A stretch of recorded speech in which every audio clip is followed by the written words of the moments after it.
Hello dear students, welcome back to my another video. So आज के video में हम एलिमिनेशन रिएक्शंस के बारे में बातें करेंगे। ठीक है, तो आओ शुरू करते हैं। तो सबसे पहले एलिमिनेशन को समझने के लिए मैं आपके सामने 3 क्वेश्चंस दे रहा हूँ।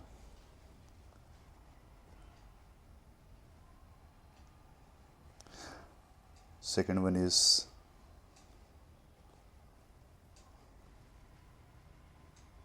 And the third one is. So one by one हम लोग इन सारे क्वेश्चंस का आंसर्स देखेंगे। But before that now let's talk about elimination reaction. So as the name suggest, system के अंदर से रिएक्टेंट के अंदर से हम कुछ चीज़ों को ना एलिमिनेट करेंगे, राइट।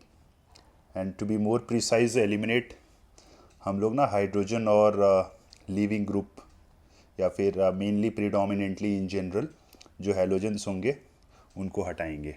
ठीक है, सो किस किस साइड से हटाएंगे, बेस्ड ऑन दैट हम लोगों का different different kinds of elimination होगा।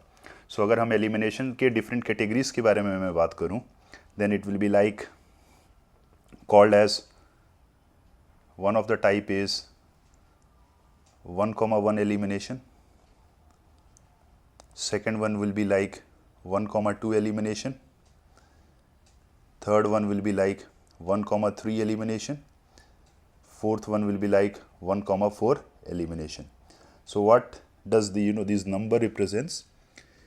ये नंबर ये रिप्रेजेंट कर रहा है कि यहाँ से हम लोग H हटाएंगे एंड इस साइड से हम लोग जो है वो मेनली लाइक जो आपका लीविंग ग्रुप होगा वो बेसिकली उसको हम लोग हटाएंगे। ठीक है, सो एक ही कार्बन से H और लीविंग ग्रुप का हटना होगा, राइट, या फिर हैलोजेंस का हटना होगा। सेकेंड वाले केस में क्या होगा कि यू विल हैव, अगर पहले कार्बन से हाइड्रोजन हट रहा है तो उसके एडजेसेंट कार्बन से जो है वो आपका हैलोजन हट रहा है। This is what you can feel, मतलब it is some sort of vicinal. Third वाले केस में क्या होगा, पहले वाले से हाइड्रोजन हटेगा और तीसरे वाले से आपका हैलोजन हटेगा एंड सो ऑन। ठीक है, so one by one we will be talking about कि ये different different types of eliminations के examples, and then our target will be to start 1,2 elimination, because यही इंपॉर्टेंट है हमारे सिलेबस के अंदर।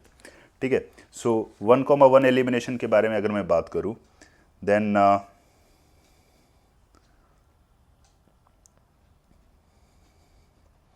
1,1 एलिमिनेशन को अल्फा एलिमिनेशन भी बोला जाता है। बस आपको प्रोसेस समझना है कि इस केस के अंदर एग्जांपल्स जो है वो क्या है। नाउ अगर आपके पास क्लोरोफॉर्म है and we are taking NaOH as a base, तो यहाँ पे आपको पता है कि क्लोरोफॉर्म का ये जो H है ये हाईली एसिडिक होता है एंड बेस को जो है वो हाईली एसिडिक H पसंद है।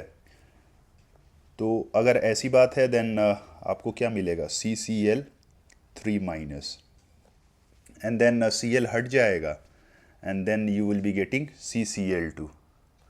सो CCl2 को दरअसल हम लोग बोलते हैं कार्बीन, या फिर to be more precise it is DCC, dichlorocarbene, जो कि इलेक्ट्रोफाइल होता है। ये इलेक्ट्रोफाइल की कैटेगरी में हम लोग इसको डालते हैं। एंड अगर आप यहाँ पे देख पा रहे हैं देन सबसे इम्पॉर्टेंट बात, इस एलिमिनेशन को कराने के लिए हम लोगों ने किसका यूज़ करा है, हम लोगों ने बेस का यूज़ करा है। सो आप इस बात का हमेशा ध्यान रखिएगा कि आपको अगर एलिमिनेशन कराना है देन आपको बेस चाहिए। The second important thing is, यहाँ से अगर आप देख पा रहे हैं देन अपने पास कार्बन कितना था, 1 था, एंड उसी कार्बन से आपने H हटाया एंड उसी कार्बन से आपने हैलोजन हटाया, हेंस इट इज़ 1,1 एलिमिनेशन। एक और एग्जांपल आप ले सकते हो 1,1 एलिमिनेशन का, which is PH, carbon double bond carbon, फिर यहाँ पे PH है, there is H and there is Br।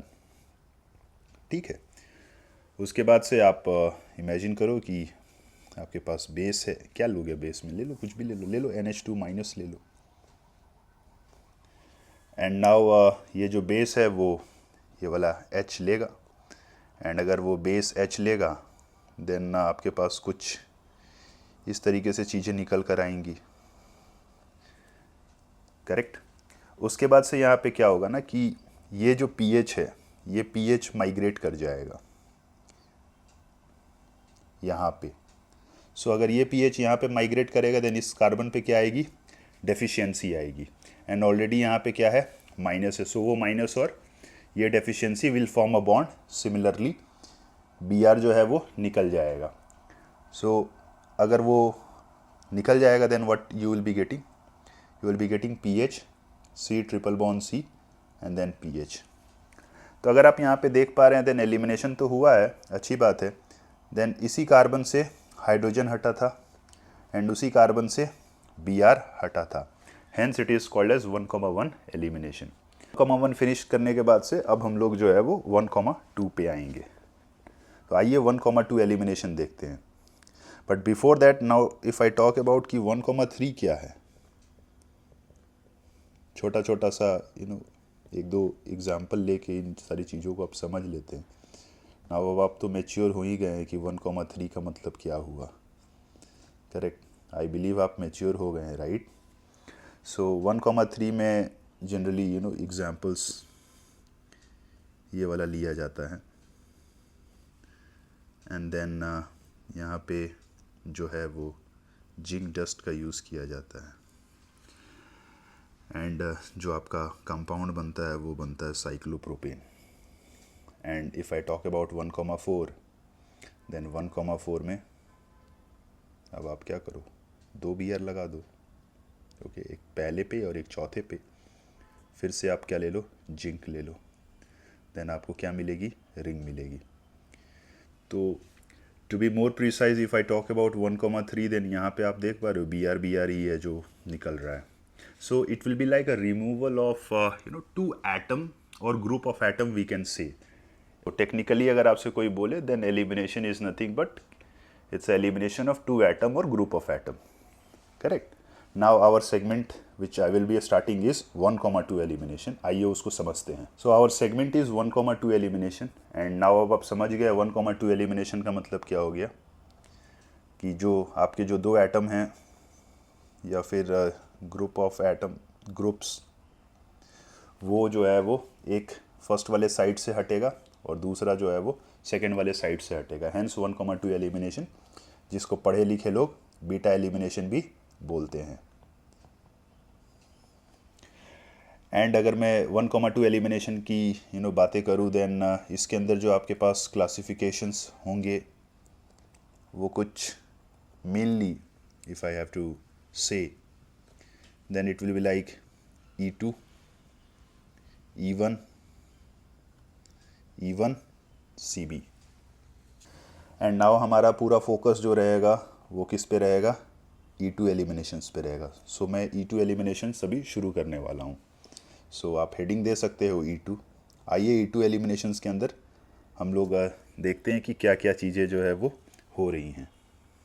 तो अगर आप E2 देखेंगे देन यहाँ सबसे पहले E का पावर 2 है, तो ये दरअसल है ना मॉलिकुलैरिटी को रिप्रेजेंट करता है, विच मीन्स अगर ये 2 है then it will be like a bimolecular elimination you can से।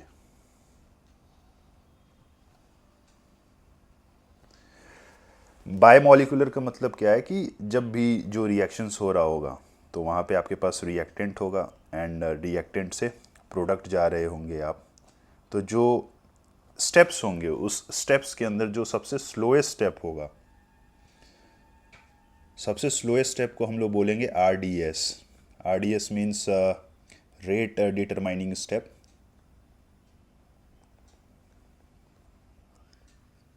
एंड रेट डिटरमाइनिंग स्टेप में कितने रिएक्टेंट्स प्रेजेंट हैं,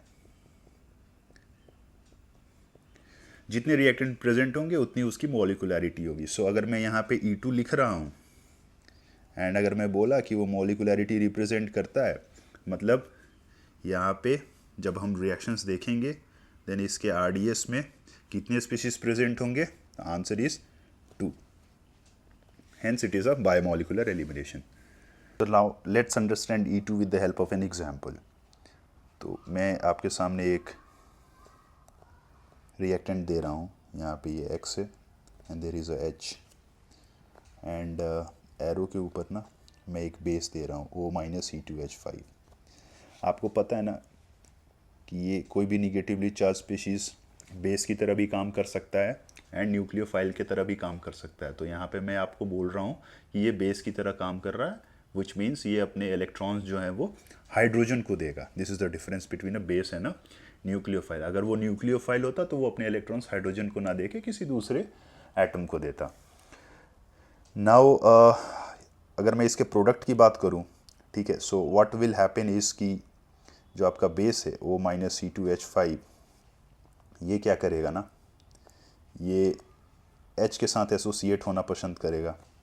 उसके कारण ये कार्बन जो है उसके ऊपर डेल माइनस आएगा। एंड आपको पता है ये carbon leaving group bond, leaving group halogen is having a leaving tendency, so उसके कारण इस कार्बन पे क्या आएगा, प्लस।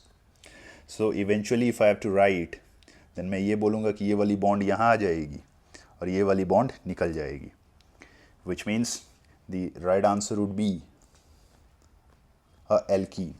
देख लीजिए आप, alkene will be formed. Now if I talk about my transition state, अगर मैं अपने ट्रांजिशन स्टेट के बारे में मैं बातें करूँ सॉरी, देन मेरा ट्रांजिशन स्टेट किस तरीके से दिख रहा होगा, इट विल बी लाइक कि जो बॉन्ड्स मैंने डिस्टर्ब नहीं करी है उसको मैं स्ट्रेट अवे ऐसे ही लिख रहा हूँ, एंड जो कार्बन हेलोजन बॉन्ड है, लीविंग ग्रुप बॉन्ड बेसिकली, ये टूट रहा होगा, कार्बन कार्बन के बीच में एक बॉन्ड बन रहा होगा, कार्बन हाइड्रोजन बॉन्ड ब्रेक हो रहा होगा, एंड बेस जो है वो क्या कर रहा होगा, हाइड्रोजन के साथ बॉन्ड बना रहा होगा, right. So this is my transition state. And अगर आप देख पा रहे हैं, देन ट्रांजिशन स्टेट के अंदर कार्बन जो है वो क्या है,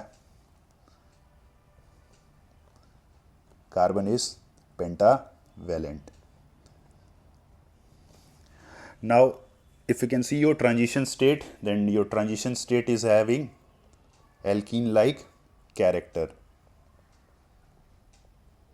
right? अगर मैं पूरे प्रोसेस की बात करूं, देन ये प्रोसेस कितने स्टेप में हुआ है, बोलो बोलो। ये प्रोसेस जो है वो 1 स्टेप में हुआ है, ठीक है। एंड जब भी 1 स्टेप में ये प्रोसेस, कोई भी प्रोसेस होता है ना, देन वहाँ पे bond formation and bond breaking उसी स्टेप में होता है। एंड इस टाइप के प्रोसेस को या फिर इस टाइप के पाथ को हम लोग बोलते हैं कॉन्सर्टेड पाथ, है ना। Bond breaking and bond formation is happening at the same time, okay. And यहाँ पे अगर आप देख पा रहे हैं, देन इंटेंशनली मैंने ना H को, ये वाला H जो है उसको, एंड ये जो लीविंग ग्रुप है बेसिकली ये जो हेलोजन है उसको मैंने क्या लिया है, आप महसूस कर पा रहे हो। I have taken it to be anti to each other, ठीक है। They has to be anti to each other. Reason is pretty simple, like base जो है वो ऑलरेडी इलेक्ट्रॉन डेंस है, right. And it's a simultaneous process where base will abstract the proton and carbon leaving group bond will break. It's a simultaneous process. So you can feel it to be like कि हम लोग जब NCC बनाते थे ना, and जब NCC के ऊपर आपका जो न्यूक्लियोफाइल अटैक करता था, ठीक है, तो जिस तरफ से NCC खुलता था उसके अपोजिट न्यूक्लियोफाइल अटैक करता था। You can feel it in the similar way for this reaction also. So चूँकि बेस ऑलरेडी इलेक्ट्रॉन डेंस है एंड ये एक साइमल्टेनियस प्रोसेस है जहाँ पे H का हटना, हेलोजन का हटना एक साथ ही हो रहा है, hence we want it to be like कि वो दूर ही रहें एक दूसरे के, एंटी रहें, hence it is also called as anti elimination, या फिर बहुत जगहों पे इसको ऐसे भी लिखा जाता है एंटी पेरी प्लेनर, ठीक है। सो ये छोटे छोटे पॉइंट्स हैं जो पॉइंट्स आपको दिमाग में रखना होगा। चूँकि रिएक्शन एक ही स्टेप में हो रहा है, देन वही स्टेप जो है वो क्या है, RDS है, राइट। एंड अगर वो स्टेप RDS है, देन RDS के अंदर क्या आप देख पा रहे हैं कि अगर हम हाइड्रोजन को ड्यूटीरियम से रिप्लेस कर दें, देन रेट में फ़र्क आएगा। The answer is yes. Deuterium heavier होता है तो रेट में तो फ़र्क आएगा, विच मीन्स अगर हाइड्रोजन को उसके आइसोटोप से रिप्लेस करें, then rate and all will be affected. So such type of things is called as kinetic isotopic effect. And if I'm asking kinetic isotopic effect is present or not, then answer would be what? Yeah, it is present. Now the second thing is, ये जो आपका X है basically halogen है, इसको मैं इसके heavier element से, इस हेवियर आइसोटोप से रिप्लेस कर दूं तो क्या रेट पे अफेक्ट होगा? द आंसर इज़ यस, क्योंकि ये भी RDS का पार्ट है। So I must say like कि element effect is also present. So ये सारे जो टर्मिनोलॉजीज जो हैं जो मैं यूज़ कर रहा हूँ, it has to be there in your mind, right. आइए आगे देखते हैं। So is base involve in RDS? The answer is yes. So आपको रिएक्शन कराना है तो आप स्ट्रॉन्ग बेस का यूज़ करेंगे या वीक बेस का? The answer is strong base का। अगर आपको E2 प्रीडोमिनेंटली कराना है, then we need a strong base. alcoholic KOH generally we are taking it for E2, right। फिर उसके बाद से NaNH2 या टर्शरी ब्यूटॉक्साइड, ये बस आपको ध्यान रखना है। फिर LDA, टर्शरी ब्यूटॉक्साइड आपको पता है, LDA lithium diisopropyl nitride, not nitride, amide, ठीक है। सो ये LDA है। सो TBUK एंड LDA के बारे में बोला जाता है लाइक कि they are strong and they are bulky. So आप इसका थोड़ा सा ध्यान रखिएगा, थोड़े फैटी होते हैं ये, bulky, they are bulky bases. Now if I talk about the potential energy versus progress of the reaction का graph, so this is PE and I am talking about की progress of reaction का graph, then it will be like कि आपके पास reactant था तो उसकी कुछ energy थी and then फिर वो energy increase हुई and then फिर वो decrease हुई। so this is your product and this is your reactant and graph जो है वो आपको इंश्योर करा रहा है कि भाई जो आपका डेल्टा H है वो डेल्टा H पॉजिटिव है, ठीक है। विच मीन्स एलिमिनेशन जो है वो क्या है, एक इंडोथर्मिक रिएक्शन होता है, ठीक है। बिकॉज आप खुद ही देख सकते हो ऊपर में मैंने किया क्या था भाई, मैंने ना कार्बन हाइड्रोजन बॉन्ड ब्रेक करा और मैंने ना carbon leaving group bond break करा, बेसिकली हैलोजन बॉन्ड ब्रेक करा। सो मैं सिग्मा तोड़ के पाई बना रहा हूँ। सो उसके लिए मुझे हीट देनी पड़ेगी, ठीक है। सो इसीलिए एलिमिनेशन के क्वेश्चंस में अगर आप देखोगे ना, देन लाइक जो मैंने ये वाला भी आपको दिया था Cl, तो मोस्ट ऑफ द टाइम वहाँ डेल्टा प्रेजेंट होता है, आपको इस बात का ध्यान रखना है। सो जो मेरा क्वेश्चन था वो ये वाला ही था, करेक्ट।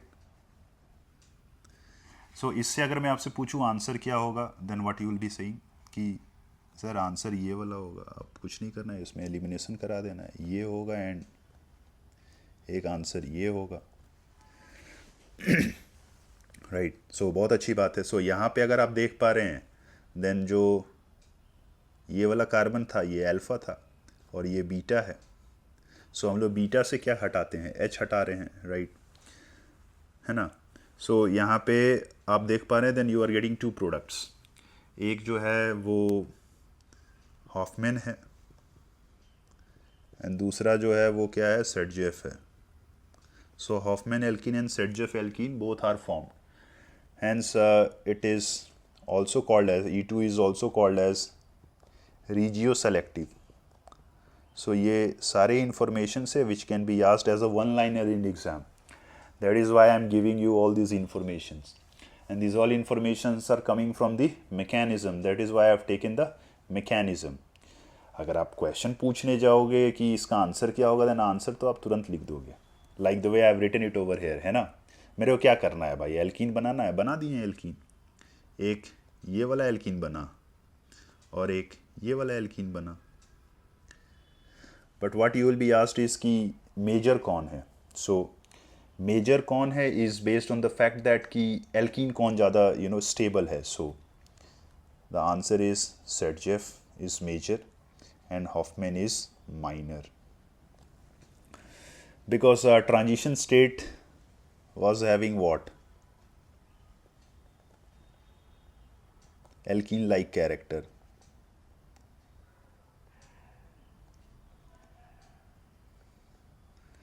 आप खुद देखो ना यार, प्रोडक्ट जो है वो potentially more closer to the transition state है. सो अगर मुझे मेजर देखना है देन टी एस जहाँ स्टेबल बनेगा वो हम देखेंगे. एंड उसकी स्टेबिलिटी चलो ठीक है हम निकाल लेंगे. यहाँ पे जो एल्कीन ज़्यादा स्टेबल है वो जो है वो वही मेजर होगा, राइट. अगर मैं E2 के बारे में बात करूँ देन एक चीज़ और इसके अंदर होता है which is E2 will have two more sub cases. It will be like कि E2C and E2A. मतलब bimolecular elimination having anion like behavior and bimolecular elimination having cation like behavior. इसका अर्थ क्या है? इसका अर्थ बस आप कुछ यूँ समझो कि मैं टीचर हूँ, राइट, एंड मैं क्लास के अंदर जा रहा हूँ. तो क्लास के अंदर जो नन्हे मुन्ने बालक बैठे हुए हैं, ठीक है, ये क्या एक ही टाइम पे सारे खड़े होते हैं क्या? The answer is no. कुछ थोड़े स्लो होते हैं जो थोड़ा टाइम लेके खड़े होते हैं. सिमिलरली जब मैं इन नन्हे मुन्ने बालक को बैठने के लिए बोलता हूँ तो क्या सभी एक ही टाइम पे बैठते हैं क्या? The answer is no. कुछ थोड़ा जल्दी बैठ जाते हैं और कुछ थोड़ा टाइम लगा के बैठते हैं. तो आर्मी लोग तो है नहीं अपन, है ना, कि मतलब सारा चीज़ जो है वो एकदम एक्यूरेसी के साथ करें, राइट.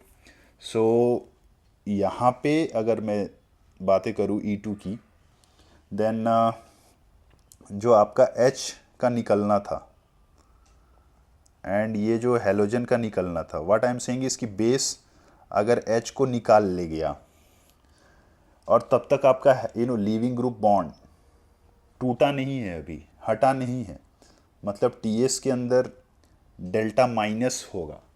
एंड अगर डेल्टा माइनस होगा which means I am talking about कि TS is having anion like behaviour. Similarly अगर आपका कार्बन लीविंग ग्रुप बॉन्ड थोड़ा पहले पोलराइज हो गया, या फिर you can say to be कि लाइक इस कार्बन के ऊपर डेल्टा प्लस आया है, ओके, एंड बेस जो है वो थोड़ा टाइम ले रहा है एक हाइड्रोजन को एब्स्ट्रैक्ट करने के लिए, तो उस केस में TS will be having a cation like behaviour. But trust me all will be in sync and finally I will be calling it as E2. But ये E2A एंड E2C के कारण आपका जो मेजर एंड माइनर है answer, वो major और minor answers में there will have differences. So that is why it is very very important that कि please make a note of this E2A and E2C. तो अगर आप देख पा रहे हैं देन मैंने क्या बोला, generally ZJF is major generally. Then definitely आपका दिमाग फिर इस बात पे जाएगा कि अरे हॉफमैन कब मेजर होगा, राइट. तो उसके लिए जो मैंने आपको सबसे पहला सवाल कराया था which was this one, and यहाँ मैंने ना CH3 होल थ्राइस CO- लिया था. सो आप यहाँ देख पा रहे हैं कि ये एक बेस है एंड ये बेस जो है वो क्या है, बल्की है, बल्की। एंड जब बेस बल्की होता है ना, ठीक है, तो वो वैसे जगह से प्रोटॉन हटाना पसंद करेगा जहाँ पे प्रोटॉन जो है वो लीस्ट हिंडर्ड हो। तो एक बात तो पक्की है कि यहाँ पे ये लिविंग ग्रुप बॉन्ड है, तो एक हाइड्रोजन यहाँ है, यहाँ पे भी आपके पास हाइड्रोजन है। तो if I have to write my answer, then मेरा मेजर आंसर जो है वो इस वाले कार्बन से आएगा, एंड जो मेरा माइनर आंसर है, ठीक है, वो मेरा इस वाले कार्बन से आएगा। तो ये है मेरा मेजर एंड ये है मेरा minor, and this is Hofmann and this is Saytzeff. So बधाई हो, आपको समझ में आ गया कि जब बेस बल्की हो तो फिर जो आपका मेजर आंसर है वो हॉफमैन से आता है। बिकॉज आप खुद सोचो, ठीक है, कि प्रोटॉन लेना है तो लीस्ट हिंडर्ड प्रोटॉन लेगा ना यार, ठीक है। अब इस बेस के जगह अगर मैं यहाँ एल भी कर देता ना, तो भी you would have got the same answer only, ठीक है, कि Hofmann is the major answer. But now the question arises कि ठीक है, जब बेस बल्की है तब तो समझ में आ गया कि हॉफमैन मेजर होगा, बट क्या कोई ऐसा केस है जहाँ पे बेस बल्की ना हो, नॉर्मल बेस हम लोग लें, एंड उस केस में आपका जो है वो सर हॉफमैन मेजर आंसर हो जाएगा? द आंसर इज यस, हाँ है, वो केस है। कौन सा केस है? लाइक ये वाला मैंने आपको एग्जांपल कराया था अभी, एफ एंड O-C2H5। ऑल्दो मैंने इसका आंसर नहीं दिखा था। आपसे अगर मैं पूछूं कि आंसर क्या होगा, तो आप बस फटाक से, अब इतना जीनियस तो हो ही गए हो जो कि आप कर दोगे आंसर, एल्कीन तो बना ही दोगे। एंड आप अगर मैं पूछूंगा कि ये कौन सा है, देन आप ऐसा फट फट बोलना शुरू कर दोगे, ये हॉफमैन है एंड ये सेटजेफ है। एंड जब आपसे मैं मेजर और माइनर पूछूंगा ना कि कौन है, तो फिर आपका मुंह लटक जाएगा, ठीक है, आपका मुंह लटक जाएगा, आप ध्यान रखिएगा। तो यहाँ पे मेजर और माइनर समझने के लिए ये वही वाला फंडा है जो मैंने बोला था, E2A एंड E2C। दरअसल अगर मैं बात करूँ कि आपके पास जो हेलोजन से, लाइक आयोडीन, ब्रोमीन, क्लोरीन, है ना, फ्लोरीन, कौन अच्छा लीविंग टेंडेंसी रखता है, स्ट्रेट अवे आप बोलोगे ये this will be the order. समझ आ रहा है क्या? Which means if this is the order, then मानो कहीं ना कहीं कि फ्लोरीन एक अच्छा लीविंग ग्रुप नहीं है, it is not a good LG compare to others. So अगर ये अच्छे वाले लीविंग ग्रुप हैं, देन यहाँ पे इन जनरल में क्या बोल दूंगा, इन जनरल है कि सेटजेफ जो है वो मेजर होगा, इन जनरल, ठीक है। एंड फ्लोरीन एक अच्छा लिविंग ग्रुप नहीं है, मतलब कि आप समझ पा रहे हैं कि बेस आएगा, प्रोटॉन ले जाएगा, उस समय तक leaving group bond, carbon fluorine bond नहीं टूटा होगा, थोड़े समय के बाद टूटेगा। तो अगर थोड़े समय के बाद टूटेगा, then your transition state will be having anion like behaviour, and if it is having anion like behaviour, then आप खुद बताओ, यहाँ पे डेल माइनस है, यहाँ पे डेल माइनस है, कहाँ डेल माइनस ज़्यादा स्टेबल है? So it is on 1 degree. So अगर 1 डिग्री पे ज़्यादा स्टेबल है, देन बहुत अच्छी बात है, यही जो हॉफमैन वाला था वो मेजर आंसर हो जाएगा एंड सेटजेफ वाला माइनर आंसर हो जाएगा। So again I am saying, in case of fluorine, since it is not a good LG, आपका जो है हॉफमैन जो है वो मेजर होगा। But again it is a in general statement. मैंने जो समझाया है वो सारी बातें आपको आपके दिमाग में होनी चाहिए। Not only fluorine, but if you have NCH3 whole thrice plus और SCH3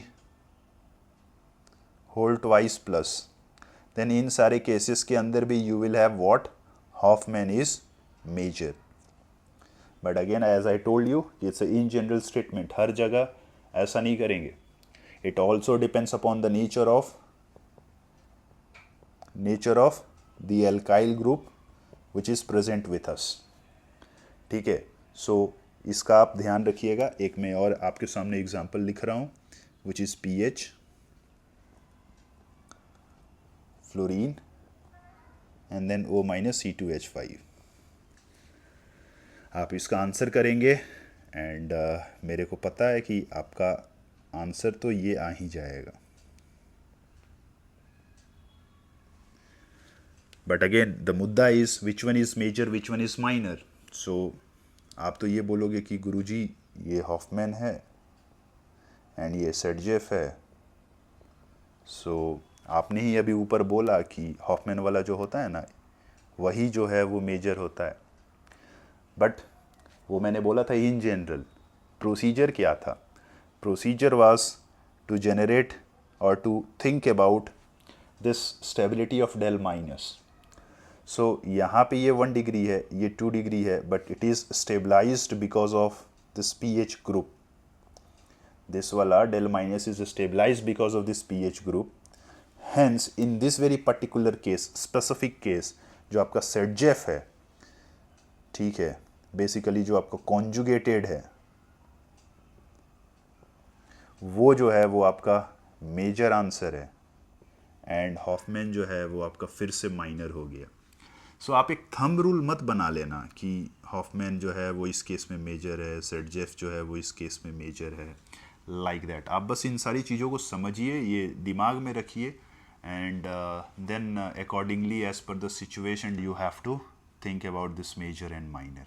So आज के लिए इतना ही, आप पढ़ाई करते रहिए एंड हम लोग अगली क्लास में फिर इसके आगे कंटिन्यू करेंगे। Till then take care, bye bye.